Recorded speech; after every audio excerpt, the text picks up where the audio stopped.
This is why you need to understand atoms. They are the building blocks of everything you see, touch, and even breathe.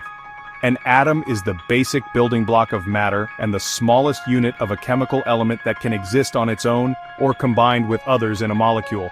At its heart lies the nucleus, a tiny but dense center. Inside this nucleus you'll find protons, which have a positive charge, and neutrons, which are neutral. The number of protons determines the element and its unique properties. Neutrons can vary, giving us different isotopes of the same element. Surrounding the nucleus is the electron cloud, where negatively charged electrons buzz around in different energy levels or shells. In a neutral atom, the number of electrons equals the number of protons, keeping the atom electrically balanced. Atoms are incredibly tiny, around 100 picometers in diameter. Despite their size, they pack most of their mass in the nucleus, making them predominantly empty space.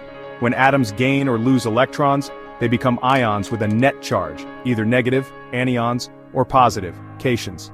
The arrangement and number of electrons dictate how atoms interact chemically with others, defining their chemical properties. So, next time you look around, remember, everything you see starts with atoms, the fundamental units of matter that shape our world. Isn't that mind?